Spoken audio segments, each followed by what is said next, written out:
BYD እና ኤሌክትሪክ መኪናን በተመለከተ ሰሞኑን በማህበራዊ ሚዲያ በሰፊው የተሰራጩ ያሉ ግራም ያጋቡ መረጃዎች አሉ። ኢትዮጵያን ፋውንድ የተደረገበት ዋነኛ ሪዝን ለማህበረሰባችን ትክክለኛ የሆነ መረጃ ማድረስ ስለሆነ እነዚህን መረጃዎች ማጥራት ግድ ይላል ማለት ነው። በመጀመሪያ ስለ 0 ማይል ሰከንድ አንድ መኪና እናውራ። ቻይና ላይ አንድ ነገር ተፈጠረ በጣም እኔ የተገረምኩበት 0 ማይል ዩዝድ ካር ተፈጠረ።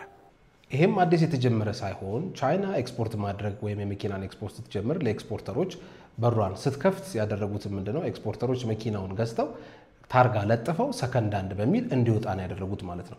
ይሄ የምትመለከቱት ታርጋ ነው። ከቻይና የሚመጣ መኪና ኦልሞስት ሁሉም ኤሌክትሪክ መኪኖች ይሄ ያላቸው በኤክስፖርተር የመጣ መኪና። ይሄም ማለት ታርጋ የሚለጠፈው ታርጋ ይሄ ሲሆን አዲስ ተብሎ ሊወጣ የሚችለው ወይም አዲስ መኪናን መላክ የሚችሉት ራሱ ካምፓኒው ብቻ ነው። BYD ቮልክስዋገን ካምፓኒው ራሱ ዳይሬክት ሲልክ ነው ማለት ነው። ይሄንንም መረጃ በተመለከተ ከ4 ወር በፊት ከማሜ ኒምቦ ጋር በነበረ ኢንተርቪው ላይ በደንብ አብራርተነዋል። መኪና ኤክስፖርት ለመደረግ ታርጋ ፕሌት መለጠፍ አለበት።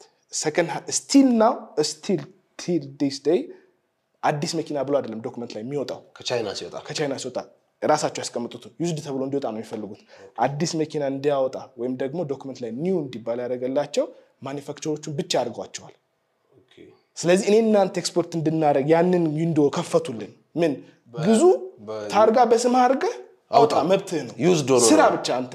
ለዚህ ደግሞ የሚያስፈልግህን አለሁኝ እንደ ገቨርንመንት ምንድነው የሚያስፈልግህ? በመቀጠል BYD ሲግል ቀንሷል ወይስ አልቀነሰም የሚለውን መረጃ ለማጣራት በሰራነው ቪዲዮ ላይ አንዳንድ ሰዎች ይሄንን ቪዲዮ የሰራነውን ቪዲዮ ስህተት እንደሆነ በማስመሰል እያቀረቡት ይገኛሉ ማለት ነው። ነገር ግን አንዳንድ ነጋዴዎች ሲሉ የነበረውን እስኪ እንመልከተው። ስለዚህ ከማርኬቱ BYD ሲሸጥ 3000 2000 4000 ዶላር የቀነሰ ነገር የለውም ነው። እኛ ይሄንን መረጃ ለማጣራት ቻይና ድረስ በመሄድ BYD ሾሩሞችን በማነጋገር ያለውን ትክክለኛ የሆነ መረጃ ከሴልስ ማናጀሮች ጋር ዲስከስ አድርገን ፕሮቫይድ ያደረገን ሲሆን አንዳንድ ሰዎች ግን ከመሃል ያለችዋን ወይም ኢንተርቪው እኛ ያደረግነውን ቪዲዮ ላይ ግማሹን ብቻ በማውጣት የተሳሳተ መረጃን ያቀረቡት በሚል እየተንሰራፋ ይገኛል ማለት ነው። እኛ ያደረግነው ይሄንን መረጃ ለማጣራት የሰራነው ቪዲዮ በሜይ 13 ነው። ቀጥሎ ይሄ ቪዲዮ ደግሞ የተሰራው በሜይ 24 ነው። እኛ በሰራን በ11 ቀኑ ማለት ነው። ስለዚህ እኛ መጨረሻው ላይ ቪዲዮ ላይ ለማለት እንደሞከር ነው ወይ መጨረሻ ላይ ቪዲዮ ላይ ያልነው ስለዚህ እንደሰማችሁት ምንም አይነት የዋጋ ለውጥ የለም። ዋጋ ላይ ቅናሽ የተደረገ ነገር የለም።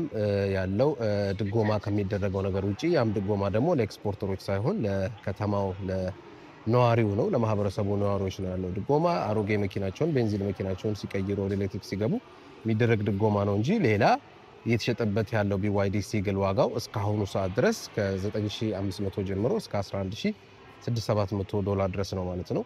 ግን ኦፍ ኮርስ አዳዲስ ቴክኖሎጂዎች በመጡ ቁጥር ዋጋ መቀነሱና ዋጋ ላይ ለውጥ ማድረጉ የማይቀር ነው። ይሄንንም በሌላ ቪዲዮዎች ሰርተናል። ባትሪ ቴክኖሎጂ በ89% ድረስ ሬዲዩስ ተደርጓል። ይሄ ማለት ባትሪ ቴክኖሎጂ አዳዲስ በወጣ ቁጥር ፕራይሱ እየወረደ ይመጣል ማለት ነው። አዳዲስ ቴክኖሎጂዎች እየመጡ ይገኛሉ። አሁን ሰዓት ድረስ ግን ምንም አይነት የተደረገ ዋጋ ቅናሽ የለም። ይሄንንም ደግሞ አናውንስ ከተደረገም ብለን ሌላ ማናጀሮች ጋር ደውለን ቼክ አድርገናል፣ የለም። እንዲሁም ደግሞ ዌብሳይታቸውም ላይ ገብተን አይተናል፣ የለም። እንደተመለከታችሁት እስካሁኑ ሰዓት ድረስ የተደረገ ለውጥ የለም። የዋጋ ማሻሻያ የተደረገ ነገር የለም። እስካሁኑ ሰዓት ድረስ አለን እንጂ ወደፊት የሚደረግ ለውጥ የለም ያልነው ነገር የለም ማለት ነው። እኛ እስከ ሜይ 13 ድረስ ለነበሩ ጥያቄዎች እስከዛ ድረስ ለነበሩ ግራ መጋባቶች ክሊር የሚያደርግ መረጃ ነው ያቀረብነው ማለት ነው። ከዚህም በፊት እንዳልነው ሁሉ ጊዜ አዳዲስ ቴክኖሎጂዎች በመጡ ቁጥር መቀነሱ የማይቀር ነው። ስፔሻሊ ባትሪ ላይ የባትሪ ቴክኖሎጂ 89% ያክል ስለቀነሰ ባለፉት 10 ዓመታት ኤሌክትሪክ መኪና ላይ ሲግኒፊካንት የሚባል ለውጦች እየመጡ ይገኛሉ ማለት ነው። አሁንም BYD የተወሰኑ መኪኖች ላይ የተወሰኑ ሞዴሎች ላይ ዲስካውንት አድርጓል። ለሊሚትድ ታይም ኦፈር ለተወሰነ ጊዜ የሚቆይ ዲስካውንት አድርጓል። የትኛው መኪና ላይ ነው ዲስካውንት የተደረገው፣ ምን ያህልስ ዋጋው ቀንሷል የሚለው ነገር ደግሞ ኦፊሻል የሆነ ደብዳቤ ኦር ኦፊሻል የሆነ መረጃ ስናገኝ እናቀርብላችኋለን ማለት ነው። ግን BYD አሁን ላይ የተወሰኑ መኪኖች ላይ ለሊሚትድ ታይም ኦፈር ለተወሰነ ጊዜ የሚቆይ ዋጋ ቅናሽ አድርጓል። ስለዚህ ማህበረሰባችንን ግራ ባናጋባውና ባናደራገረው የተሻለ ነው ማለት ነው። አንድ ነገር ልክ አይደለም የተሳሳተ ነው ብለን ስንል ማስረጃ ያስፈልገናል። ማስረጃ ደግሞ ሁሉ ጊዜ ዌብሳይት ሊሆን አይችልም። ዌብሳይት ኦፊሻል እስካልሆነ ድረስ ሁሉ ጊዜ ትክክለኛ መረጃ ያቀርባል ማለት አይደለም። ዌብሳይቱ የማን ነው ምንድነው የሚለው ነገር በደንብ መመርመር ያስፈልጋል ማለት ነው። ስለዚህ ትክክለኛ የሆነ መረጃ ይዘን ለማህበረሰባችን ማቅረብ አለብን። ስለዚህ ፎሎወር ለማግኘትና አቴንሽን ለመሳብ የተሰራን ስራ እንዳልተሰራ አድርጎ ማቅረብና ማህበረሰባችንን ግራ ማጋባት ረጅም ርቀት የማያስኬድ ስለሆነ የተረጋገጠ ማስረጃ ያለው መረጃ ማቅረብ ከኛ ይጠበቃል ማለት ነው። ስለዚህ ሁሉ ጊዜ እንደምንለው ኢቪኢትዮጵያ ፋውንድ የተደረገው ኢቪኢትዮጵያ ብራንዱም ሪፍሌክት የሚያደርገው ምንድነው ኢትዮጵያን ከኤሌክትሪክ መኪና ጋር ማጣመር ሆኖ ሲጣመሩ የሚኖሩ ችግሮችን መፍታት ነው። ከነሱም ችግሮች የመጀመሪያው ትክክለኛ መረጃን አለማግኘት ነው። ትክክለኛ መረጃን ፕሮቫይድ ያደረግን እንገኛለን። ኢቪኢትዮጵያ ፋውንድ የተደረገበት ዋና ሪዝን ለማህበረሰባችን ትክክለኛ የሆነ መረጃ ፕሮቫይድ ማድረግ ነው ዋነኛ ፒላራችን። ኢቪኢትዮጵያም ፋውንድ ከተደረገበት አንደኛው ሪዝን ለማህበረሰባችን ትክክለኛ የሆነ መረጃን ማድረስ ነው። ስለዚህ ኢቪኢትዮጵያ ፋውንድ የተደረገው ኢትዮጵያን ከኤሌክትሪክ መኪና ጋር ለማጣመር ስለሆነ ብራንዳችንም ሪፍሌክት የሚያደርገው ኢቪ ማለት ኤሌክትሪክ ቬሂክል ሲሆን ኢትዮጵያ የሚለው ደግሞ ከኢትዮጵያ የመጣ ሲሆን ኢቪኢትዮጵያ ማለት ኢትዮጵያን ከኤሌክትሪክ መኪና ጋር ማጣመር ስለሆነ የሚኖሩትን ችግሮች ተራ በተራ እየቀረፍን እንገኛለን። ከሱም አንደኛው ችግር ትክክለኛ የሆነ መረጃን አለማግኘት ስለሆነ ኢቪኢትዮጵያ ከተመሰረተበት ጊዜ ቀን አንስቶ እስካሁን ድረስ ትክክለኛ መረጃን እያቀረብን እንገኛለን ማለት ነው።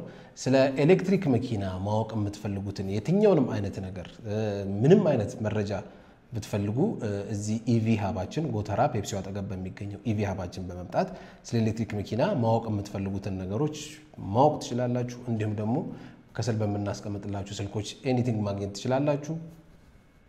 ይመቻችሁ።